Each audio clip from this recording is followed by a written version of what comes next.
ओम शांति। सभी अपने आप को अपने घर परम धाम में स्थित कर ले। अपने सत्य स्वरूप में स्वयं को देखें। अपने निराकारी बीज रूप अवस्था में स्थित करके सामने बाप दादा को देखें।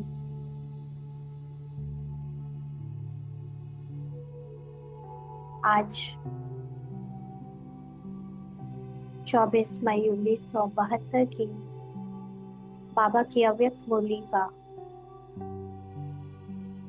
हम मेडिटेशन के द्वारा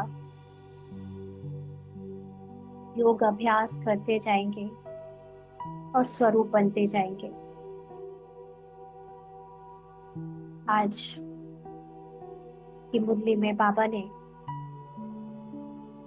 परिवर्तन का आधार दृढ़ संकल्प बताया है। आज सर्व पुरुषार्थी आत्माओं को देख देख बाप दादा खुश हो रहे हैं, क्योंकि जानते हैं कि यही श्रेष्ठ आत्माएं सृष्टि को परिवर्तन करने के निमित्त बनी हुई।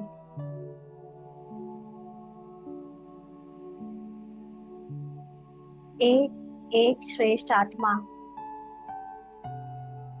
नंबरवार कितनी कमाल कर रही है।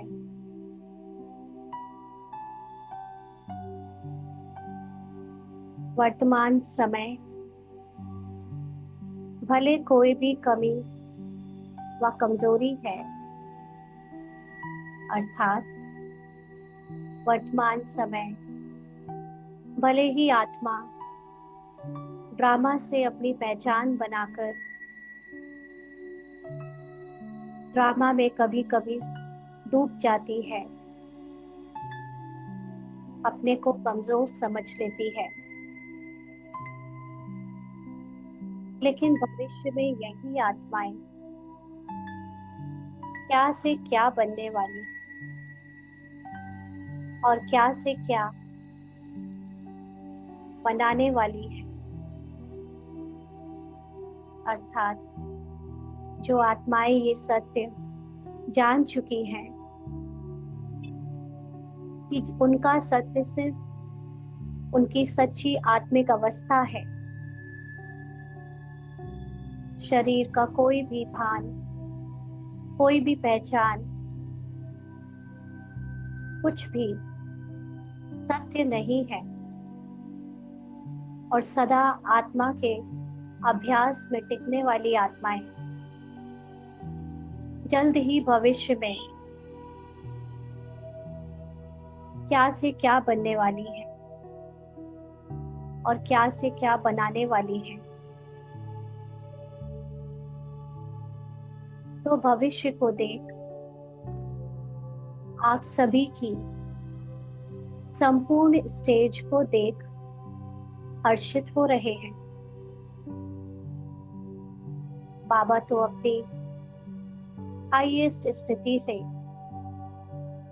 बच्चों की जल्द ही बनने वाली संपूर्ण स्टेज को देख रहा है, बहुत खुश हो रहा है।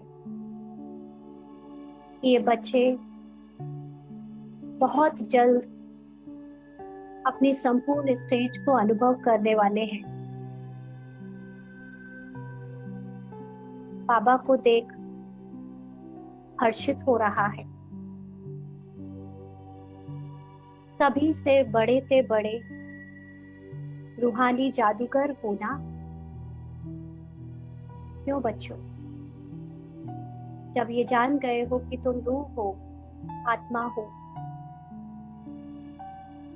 तो रूहानी जादूगर हुए ना। तो जैसे जादूगर थोड़े ही समय में बहुत विचित्र खेल दिखाते हैं। वैसे आप रूहानी जादूगर भी अपनी रूहानियत की शक्ति से सारे विश्व को परिवर्तन में लाने वाले हो। कंगाल को डबल ताजधारी बनाने वाले हो, अर्थात आपकी रूहानी स्मृति आपके अपने प्रति और सभी को रूह देखने के दृष्टिकोण से जो शक्ति उत्पन्न होती है वो पूरे विश्व को परिवर्तन कर देगी। आज अपने को देहधारी समझ बैठी सभी आत्माएं अपने डबल ताजधारी संपन्न स्वरूप में ट्रांसफर हो जाएंगी। परंतु इतना बड़ा कार्य स्वयं को बदलने अथवा विश्व को बदलने का एक ही दृढ़ संकल्प से करने वाले हो। इतना बड़ा कार्य कैसे होगा? सिर्फ एक दृढ़ संकल्प से। एक ही दृढ़ संकल्प से अपने को बदल देते हो। वह कौन सा एक दृढ़ संकल्प जिस एक संकल्प से अनेक जन्मों की विस्मृति के संस्कार स्मृति में बदल जाएं? वह एक संकल्प कौन सा है? अनेक जन्म खुद को शरीर समझा, शरीर की अनेक पहचाने समझी, मन बुद्धि के वश होते आए और अपने सत्य स्वरूप को भूल गए। बाबा आया और बाबा ने सिर्फ एक संकल्प दिया, एक स्मृति जगाई, तो अनेक जन्मों की स्मृति के संस्कार बदलने लगे। वह एक संकल्प कौन सा है? भी एक सेकंड की बात जिससे स्वयं को बदल लिया।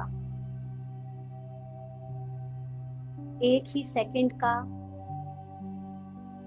और एक ही संकल्प यह धारण किया कि मैं आत्मा हूँ, मैं आत्मा हूँ। इस दृढ़ संकल्प से ही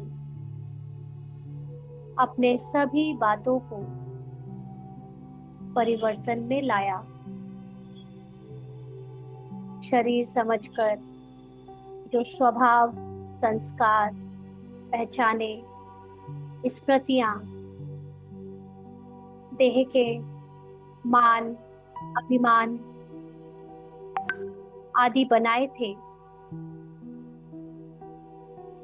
वो सभी सिर्फ एक संकल्प से समाप्त हो जाते हैं। वो एक संकल्प है कि मैं आत्मा हूं। अब तक खुद को जो भी समझा, जाना, माना, वो सारी स्मृतियां जैसे झूठी हो गई, आंखों के सामने से लुप्त हो गई। एक सपना हो गया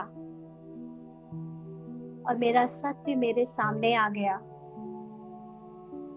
मैं आत्मा गहरी नींद से जाग गई।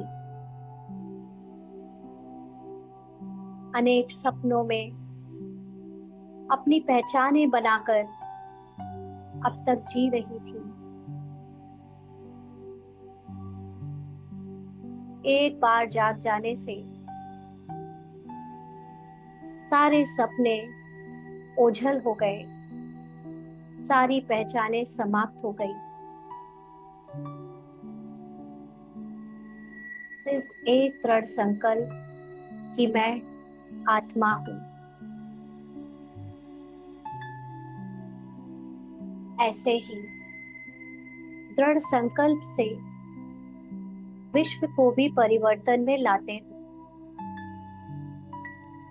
अर्थात जैसे स्वयं का सत्य जान लिया, स्वयं को आत्मवत कर लिया, आत्मा की स्थिति में स्थित कर लिया, वैसे ही इस दृढ़ संकल्प से कि सारा विश्व में बज रहे अनेक पार्ट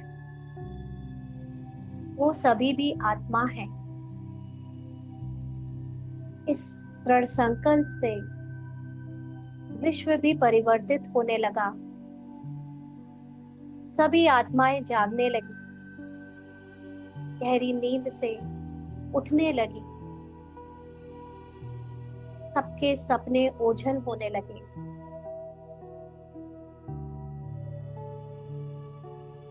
जिस दृढ़ संकल्प से विश्व को भी परिवर्तन में लाते हो, वह एक दृढ़ संकल्प कौन सा कि हम ही विश्व के आधार मूर्त, उद्धार मूर्त हैं, अर्थात विश्व कल्याणकारी हैं। जैसे ही इस बात पर निश्चय हुआ कि मैं आत्मा समस्त संसार को अपने दृढ़ संकल्प से परिवर्तित कर सकती हूँ, मेरी स्मृति विश्व के कल्याण के लिए, उद्धार के लिए और परिवर्तन के लिए आधार मूर्त है। इस संकल्प को धारण करने से ही विश्व के परिवर्तन के कर्तव्य में सदा तत्पर रहते हो। तो एक ही संकल्प से अपने को व विश्व को बदल लेते हो। ऐसे रूहानी जादूगर हो।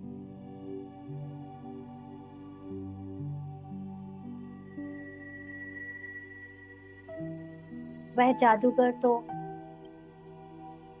अल्पकाल के लिए चीजों को परिवर्तन में लाकर दिखाते हैं, लेकिन आप रूहानी जादूगर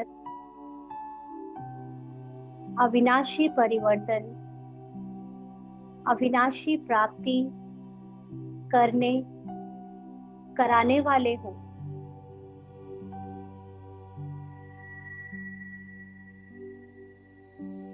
समस्त संसार अपने सुख और शांति के सत्य अनुभव में हमारे कारण टिक जाता है। सबको अपने सत्य स्वरूप की प्राप्ति हो जाती है।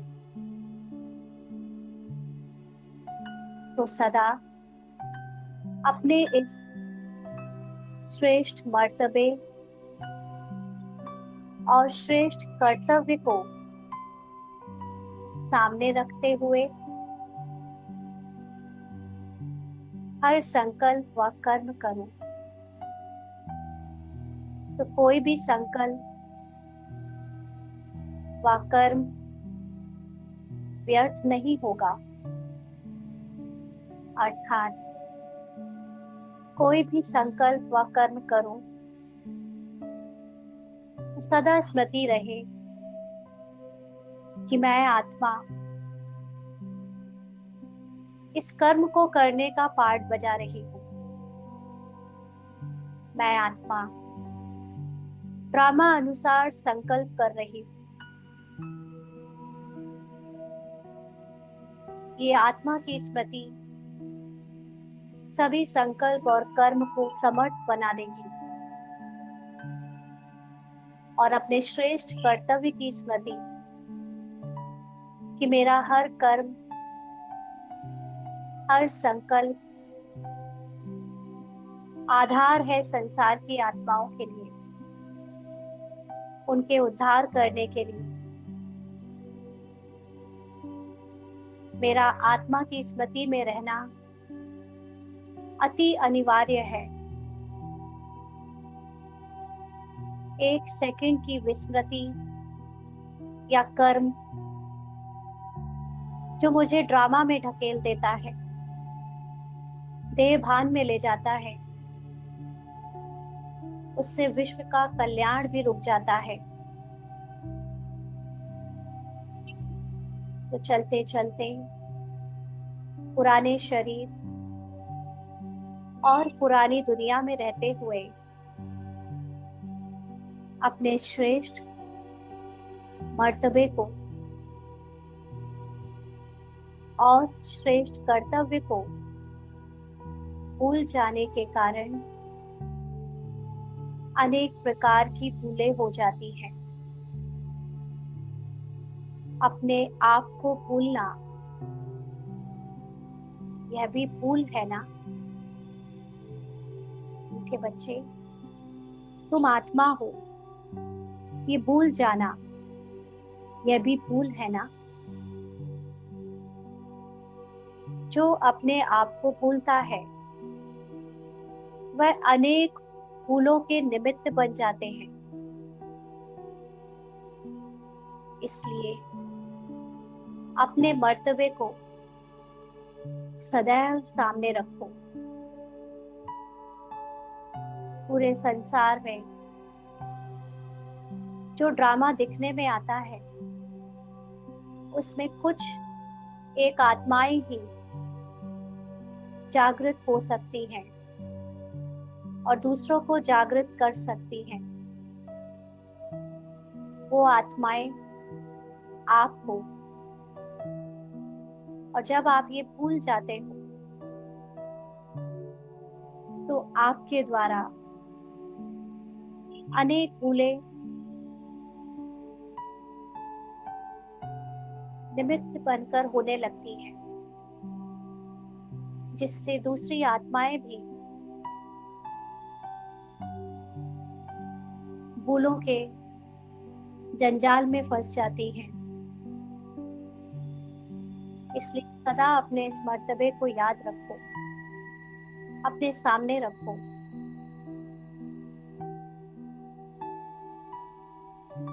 जैसे सच्चे भक्त लोग जो होते हैं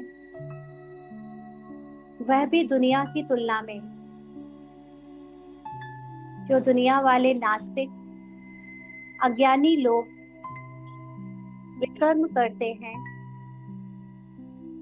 विकारों के वश होते हैं, उनसे काफी दूर रहते हैं। क्यों? क्या कारण है? कारण होता है कि जो सच्चे भक्त हैं वह सदैव अपने सामने अपने इष्ट को सामने रखते हैं। उनको सामने रखने के कारण कई बातों में वो सेफ रह जाते हैं और कई आत्माओं से श्रेष्ठ बन जाते हैं। जब भक्त भी भक्ति द्वारा इष्ट को सामने रखने से नास्तिक और अज्ञानी से श्रेष्ठ बन सकते हैं, तो आप ज्ञानी तू आत्माएं सदा अपने श्रेष्ठ मर्तबे और कर्तव्य को सामने रखें तो क्या बन जाएगी? श्रेष्ठ से श्रेष्ठ आत्माएं। तो अपने आप से पूछो, देखो कि सदा अपना मर्तबा और कर्तव्य सामने रहता है।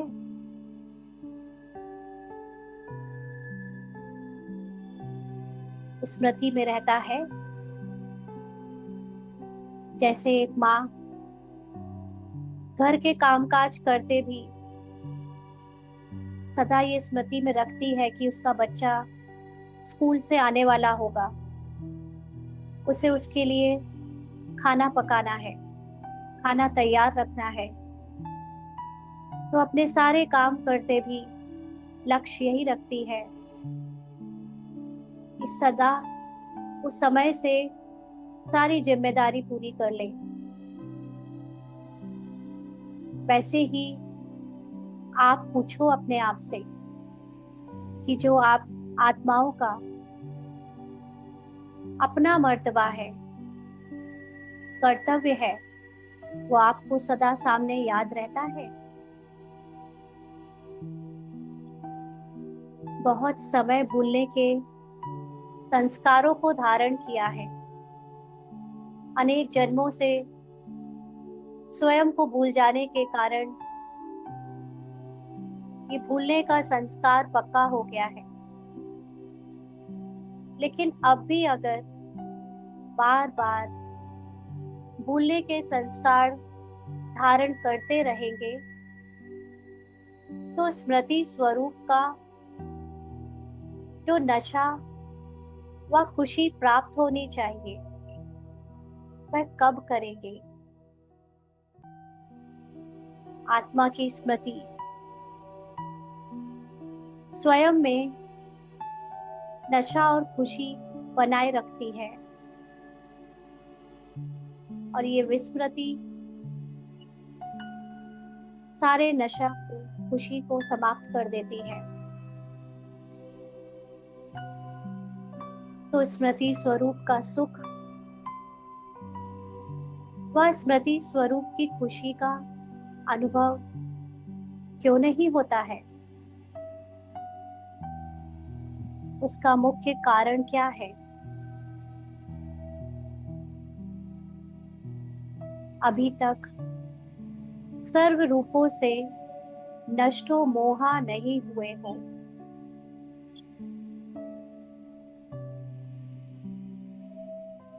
तिरसठ जन्म से जो पहचाने बनाई हैं, उन संस्कारों से, संकल्पों से, देहभान से और इस जन्म के सुख साधन, पाठधारी आत्माएं, देहधारी मनुष्य, सर्व रूपों से नष्टो मोहा उनसे नहीं हुए हो और इसीलिए सदा स्मृति स्वरूप नहीं रह पाते हो, उसकी खुशी नहीं रह पाती है। नष्टो मोहा तो है, फिर भले कितनी भी कोशिश करो लेकिन स्मृति स्वरूप में आ जाएंगे। अगर सबसे मोह नष्ट हो गया है तो स्मृति सदा रहेगी कि मैं आत्मा हूं। सबके साथ रहते, चलते फिरते, पाठ बजाते, जिम्मेदारियां निभाते भी आत्मा कभी नहीं भूलेगी अपने असली स्वरूप को। तो पहले नष्टो मोहा कहाँ तक हुए हैं यह अपने आप को चेक करो। बार बार देह अभिमान में आना यह सिद्ध करता है कि देह की ममता से परे नहीं हुए हैं, वह देह के मोह को नष्ट नहीं किया है। नष्टो मोहा ना होने के कारण समय और शक्तियां जो बाप द्वारा वर्षे में प्राप्त हो रही हैं, उन्हों को भी नष्ट कर देते हो, काम में नहीं लगा सकते हो। मिलती तो सभी को है ना। बाबा के सभी बच्चे रोज बाबा से इतना ज्ञान अपने अंदर भरते हैं, लेकिन जब देहधारियों के साथ पाठ में आते हैं तो उनसे अपनी मोह की रगें, अटैचमेंट समाप्त ना होने के कारण इस ज्ञान को काम में नहीं लगा पाते, अपने सत्य स्वरूप में नहीं टिक पाते।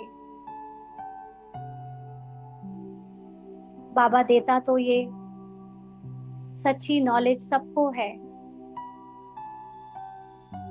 तो जब बच्चे बने तो जो भी बाप की प्रॉपर्टी व वर्षा है उसके अधिकारी बनते हैं। तो सर्व आत्माओं को सर्व शक्तियों का वर्षा मिलता ही है।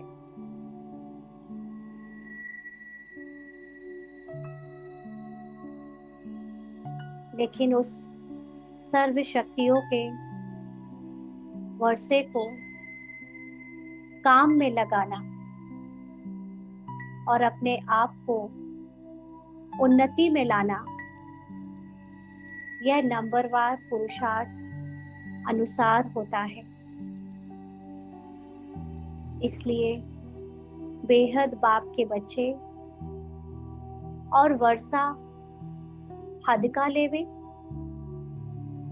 तो क्या कहेंगे। माना बाबा का बनने के बाद भी अगर बाबा से छोटी मोटी प्राप्तियां करके खुश हो जाएंगे, अपनी संपूर्ण आत्मिक अवस्था का सुख प्राप्त नहीं कर पाएंगे। जो भगवान हमें अपनी संपूर्णता का अनुभव कराने आया है, जीवन मुक्ति का, इस कलयुगी जीवन में आनंद लेने के लिए पढ़ाने आया है, और बच्चे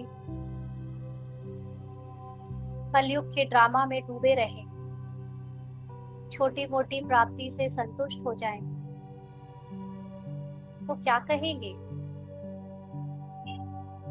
बेहद मर्तबे के बजाय हद का वर्षा व मर्तबा लेना, यह बेहद के बच्चों का कर्तव्य नहीं है। अर्थात जैसे भक्त लोग छोटी छोटी कामनाओं के लिए मंदिर जाते, उपवास करते, और वो संकल्प जब उनका पूरा हो जाता तो अपने को बहुत लकी समझते हैं। हम बच्चों का भी बाबा हर इच्छा पूरी करता है, लौकिक ड्रामा से जुड़ी हुई हर बात की प्राप्ति कराता है। लेकिन हम बच्चे उस ड्रामा में डूबे होने के कारण उस शरीर और हद की बातों में ही खुश हो जाएं, संतुष्ट हो जाएं, तो ये बेहद के बच्चों को, यानी उस परमात्मा के बच्चों को शोभा नहीं देता। ये हम आत्म स्वरूप बच्चों का कर्तव्य नहीं है। तो अभी भी अपने आप को बेहद के वर्षे के अधिकारी बनाओ।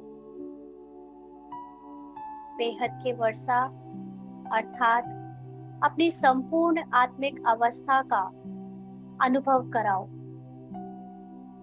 अधिकारी कभी अधीन नहीं होता है, अपनी रचना के अधीन नहीं होता है।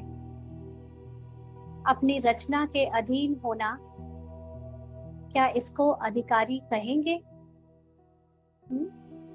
आत्मा है तो संसार है, आत्मा है तो ड्रामा है, और आत्मा है तो प्रकृति है। आत्मा अगर दृष्टा के रूप में ना हो तो ये ड्रामा भी ना रहे। कि जो दुनिया दिखने में आ रही है, कहानी भी ना रहे, प्रकृति भी ना रहे। और जो साक्षी दृष्टा आत्मा है, वो अपने को इन सब रचना के अधीन मान ले। जिसने खुद ही ये दृश्य रचा है, वो खुद ही दृश्य में डूब जाए, क्या उसको अधिकारी कहेंगे? बार बार विस्मृति में यानी भूल जाने से अपने आप को ही कमजोर बना देते हो।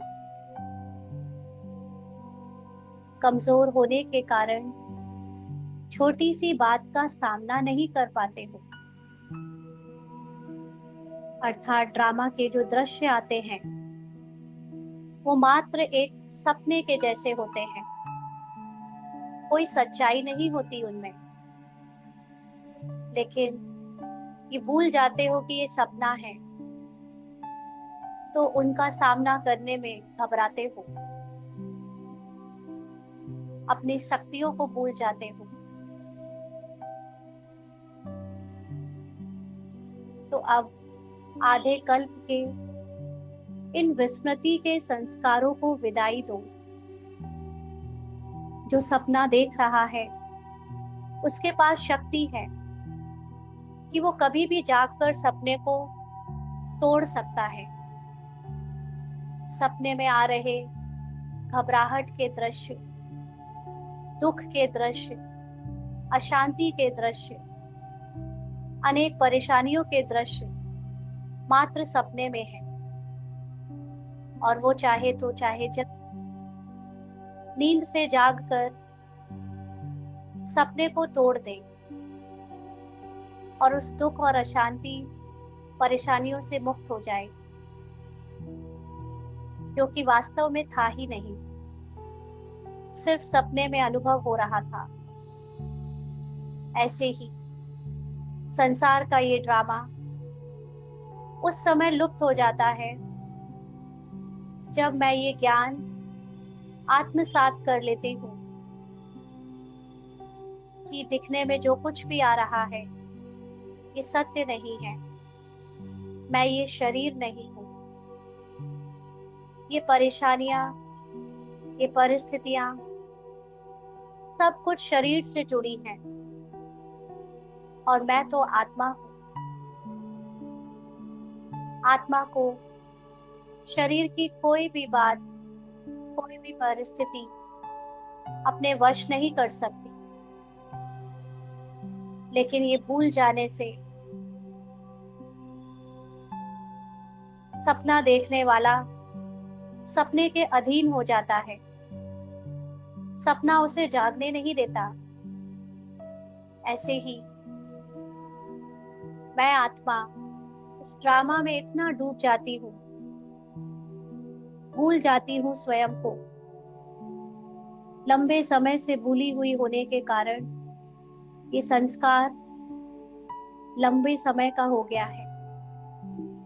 तो बाबा कहते, अब इस संस्कार को विदाई दो।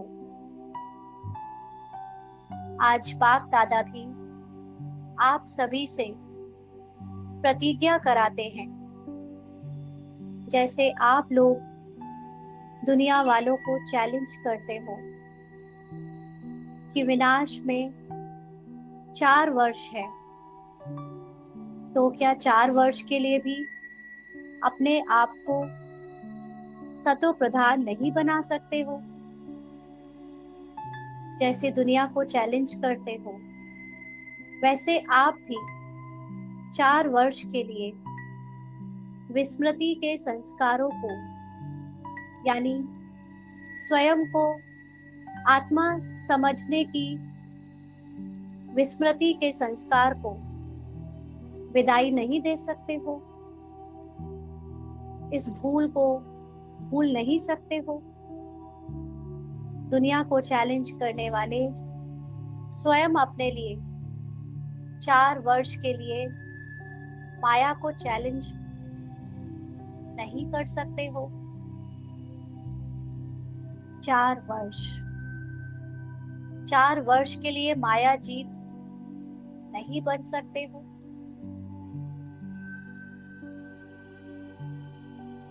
माया जीत अर्थात 4 वर्ष के लिए ड्रामा के हर सीन को देखते हुए साक्षीपन का पार्ट बजाना है, अपनी आत्मिक अवस्था में टिकना है और हर परिस्थिति, सीन को, मन, बुद्धि, संकल्प को आते जाते सिर्फ साक्षी होना है, उसको अपना सत्य नहीं समझना है। ये अभ्यास क्या 4 वर्ष के लिए नहीं कर सकते हो? जब उन्हों को हिम्मत दिलाते हो, उल्लास में लाते हो, तो क्या अपने आप में अपने प्रति अपने आप को हिम्मत, उल्लास नहीं दे सकते हो? तो आज से सिर्फ 4 वर्ष के लिए प्रतिज्ञा करो कि कभी किसी रूप में भी, किसी परिस्थिति में भी माया से हारेंगे नहीं। माया अर्थात ड्रामा के किसी भी सीन में खुद को शरीर नहीं मानेंगे, वो पार्ट नहीं मानेंगे, मन नहीं मानेंगे, किसी संकल्प से डरेंगे नहीं, किसी पुराने संस्कार से डरेंगे नहीं, उनसे न्यारे हो जाएंगे।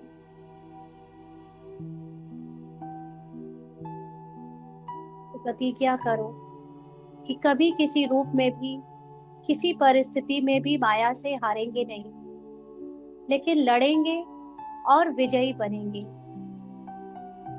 माना हर समय अटेंशन रखेंगे और बज रहे पार्ट को अपने से अलग समझेंगे, बार बार आत्मवत हो जाएंगे, आत्मज्ञान से अपनी स्थिति में स्थित हो जाएंगे। तो 4 वर्ष के लिए यह कंगन नहीं बांध सकते हो? भगवान स्वयं बच्चों से पूछ रहा है, बताओ 4 वर्ष के लिए कंगन नहीं बांध सकते हो? जिन्हों को नॉलेज नहीं, शक्ति नहीं, उन्हों को भी आप राखी बांध बांध करके प्रतिज्ञा कराते हो, और जो बहुत काल से नॉलेज, संबंध और शक्ति को प्राप्त करने वाले हो, वह श्रेष्ठ आत्माएं, महावीर आत्माएं, शक्ति स्वरूप आत्माएं, पांडव सेना, क्या यह प्रतिज्ञा की राखी नहीं बांध सकते हो? क्या अंत तक कमजोरी और कमी को अपना साथी बनाना चाहते हो, या ये बहाना देना चाहते हो कि अभी संपूर्ण कहाँ बने हैं, अभी तो पुरुषार्थी हैं, अभी भूल जाते हैं? हाँ, 4 वर्ष का समय दे रहा है बाबा। सिर्फ 4 वर्ष का तीव्र पुरुषार्थ करो, सदा अपने को आत्मा समझ ड्रामा के पार्ट से न्यारे होकर पार्ट बजाओ। किसी भी परिस्थिति, कमजोरी, स्मृति के वश मत हो, अपने को विजयी समझो। अंत तो चाहे जब हो, लेकिन हमें समय के पहले तैयार होना है, ताकि हम बाबा के साथ उस समय को साक्षी होकर देख सके जब बाबा के बच्चों की प्रत्यक्षता होती है। तो बाप दादा कहते हैं, आजकल साइंस द्वारा भी 1 सेकंड में कोई भी वस्तु को भस्म कर लेते हैं। तो मास्टर, तो नॉलेजफुल मास्टर सर्वशक्तिवान 1 सेकंड के दृढ़ संकल्प से व प्रतिज्ञा से अपनी कमजोरियों को भस्म नहीं कर सकते हो। अर्थात ड्रामा के पार्ट में कोई भी कमजोरी दिखे, चाहे अपनी चाहे औरों की, लेकिन नॉलेजफुल हैं हम, ये जानते हैं कि पार्ट आत्मा के सत्य से अलग है। तो ये नॉलेज को यूज करके क्या 1 सेकंड में उस कमजोरी से अपने को पूरी तरह न्यारा नहीं कर सकते, अलग नहीं कर सकते, अर्थात भस्म नहीं कर सकते? वह भी सिर्फ 4 वर्ष के लिए कह रहे हैं। 4 वर्ष की प्रतिज्ञा सहज है या मुश्किल है? औरों को तो बड़े फोर्स फलक से यह पॉइंट देते हो, तो जैसे औरों को फलक और फखुर से कहते हो, वैसे अपने आप में भी विजयी बनने की फलक और फखुर नहीं रख सकते हो। तो आज से कमजोरियों को कम से कम 4 वर्ष के लिए तो विदाई दे दो। 4 वर्ष आपके लिए 4 सेकंड है ना? 4 वर्ष तो उनको लगेंगे जो अपने को देहधारी समझकर पार्ट बजाने में बिजी रखेंगे। लेकिन जिसने पूरे ड्रामा को जान लिया है, जो साक्षी बनकर ऑडियंस की सीट पर बैठा है, दृष्टा बन दृश्य को देख रहा है, उसके लिए तो ये 4 वर्ष का समय जैसे 4 सेकंड में बीत जाएगा। तो बाबा कह रहे हैं, अभी यहाँ हो, अभी अभी वहां हो, अर्थात अभी अभी सोच रहे हो कि पुरुषार्थ कर रहे हैं और अभी अभी संपूर्ण बन गए हो। क्या नहीं बने हो? क्या पता नहीं है कि आप ही को संपूर्ण बनना है? ड्रामा में डायरेक्टर ने आपको ही संपूर्ण बनाया है और किसी को नहीं। तो क्या अभी भी निश्चय नहीं है? नहीं देख पा रहे अपना संपूर्ण स्वरूप? अभी अभी पुरुषार्थी, अभी अभी फरिश्ता रूप देखो तैयार खड़ा है।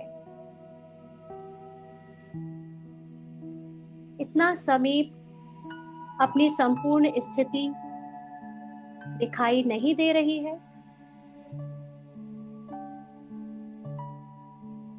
पूरी स्टोरी बाबा ने बताई है और स्टोरी में किसकी विजय होने वाली है,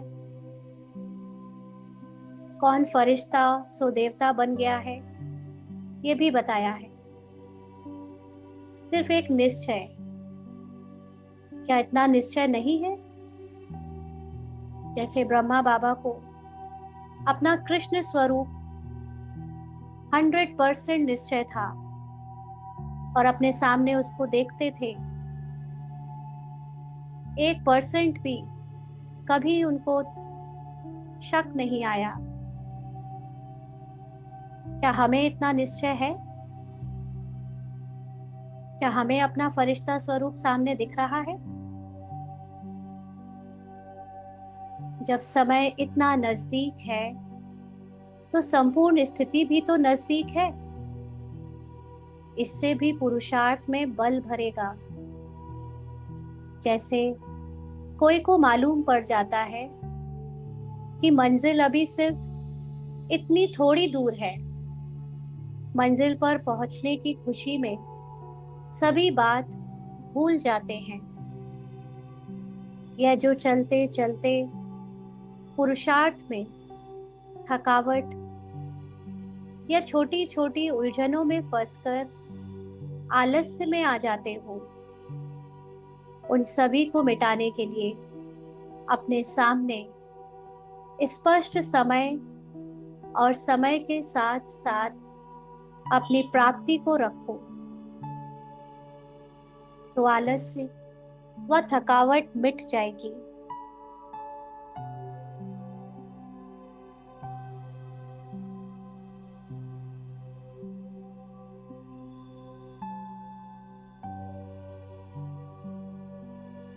जैसे हर वर्ष का सर्विस प्लान बनाते हो, वैसे हर वर्ष में अपनी चढ़ती कला व संपूर्ण बनने का व श्रेष्ठ संकल्प व कर्म करने का भी अपने आप के लिए प्लान बनाओ। और प्लान के साथ हर समय प्लान को सामने देखते हुए प्रैक्टिकल में लाते जाओ।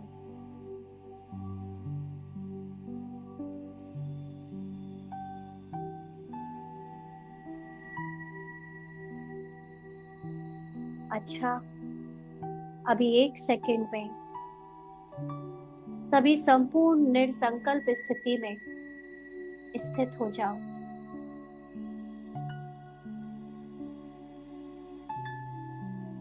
फुल स्टॉप लगाकर बीज रूप अवस्था में स्थित हो जाओ।